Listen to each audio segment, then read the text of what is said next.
Hi there, and welcome back to Acting for Film. If you're new to the podcast, I'm Chris Gallego Wong, and I'm an award-winning filmmaker who started as an actor. And I created this podcast to help actors on their journey and provide them insights from both sides of the camera. Yesterday, we talked about growing your career as an actor, no matter where you're based out of. Today, we're going to talk about another topic that comes up all the time, and that's, don't I need an agent to work as an actor?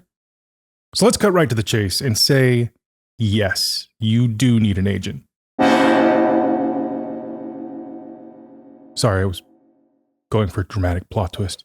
An agent opens doors for you that you can't open on your own. They get you into the rooms and in front of the people that you need to be in front of to advance your career. More than that, they protect you when negotiating contracts, and it is in their best interest to make sure you get the best deal possible. However, plot twist number 2, agents are not magical portals to acting work. Don't try to look for an agent until you know what it is that you can offer them and what they can offer you. Acting is a business. Remember that. Talent is not the only factor that an agent considers when they're meeting you and deciding whether or not they're going to sign you. They are running a business, just like you are and just like everyone else is in show business.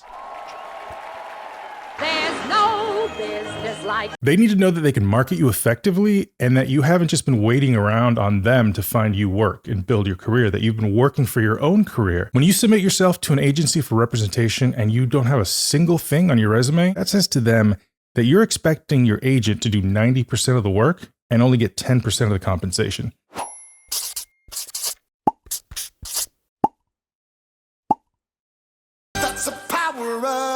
That's not a great deal for them. A good friend of mine who's an accomplished actor and director once told me, when you're starting out, don't worry about getting an agent. When you reach the point in your career where you need an agent will find you. However, I am of the opinion that when the time is right, you should seek out representation, but only when you're ready for that next step. Which brings us to our next topic. How then do I start building my resume so I can get to the point that I'm ready for an agent?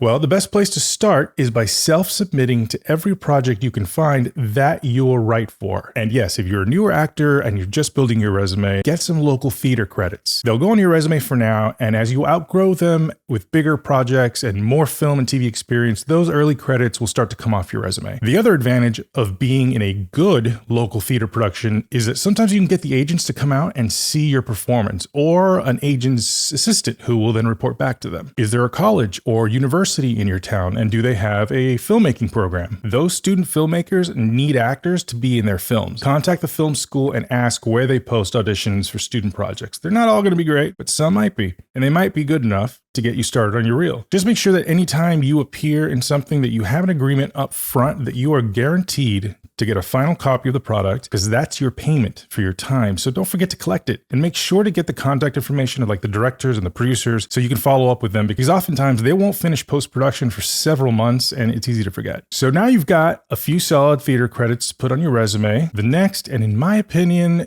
equally important section of your resume is training. I'm a firm believer that regardless of what point in your career you happen to be, you should always be in a class somewhere. Bodybuilders don't just stop going to the gym once they hit their optimal physique, right? And as an actor, you should always be exercising your acting muscle.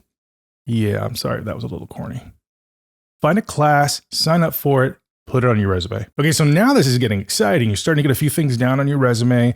So next, you need a good headshot. This happens to be a bit of a loaded subject, so we're going to need a little more time to discuss it. But for now, I'm just going to put on my director's hat and tell you that when I get an actor's headshot to consider for a role in something I'm directing, I mostly care about 2 things. One, that when you walk into that room for the first time, you better look like the person in that photo. And 2, that you give a great read and you show that you're able to take directions in the room. I don't care who shot your photo, how expensive their camera was, or how much you did or did not pay for them. And luckily for you, we now live in an era where you can get a fantastic photo out of an iPhone in portrait mode. And I'm sure there's a comparable feature in Android phones or whatever else is out there. I don't know. I'm an Apple guy. So if you don't have a headshot and aren't quite ready to invest in professional ones, do some research on what other working actors' headshots look like and do your best to shoot your own in a similar style. However, there's a disclaimer. 2 disclaimers, actually. This should only be a temporary solution. Your professional headshots are an important part of your actor's toolkit and a necessary investment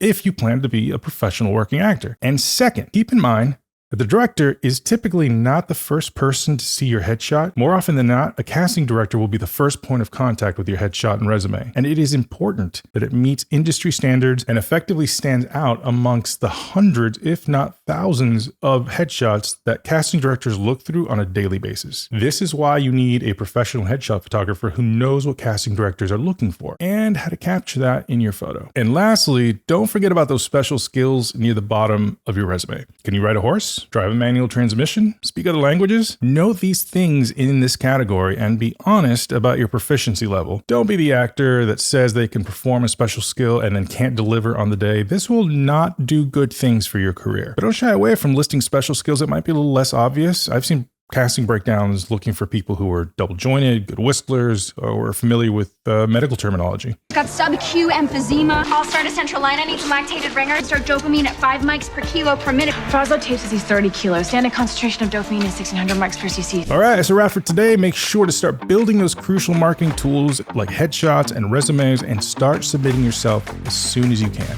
And if you'd like to share an audition story or experience with me on TikTok, Instagram, or Twitter X at Act4Film. That's ACT, the number 4, film. On YouTube, we're at Acting4Film, spelled with FOR instead of the number. You can also email me directly at Chris, CHRIS, at cgwong.com. But most importantly, remember to believe in yourself and enjoy the journey. I'll see you tomorrow.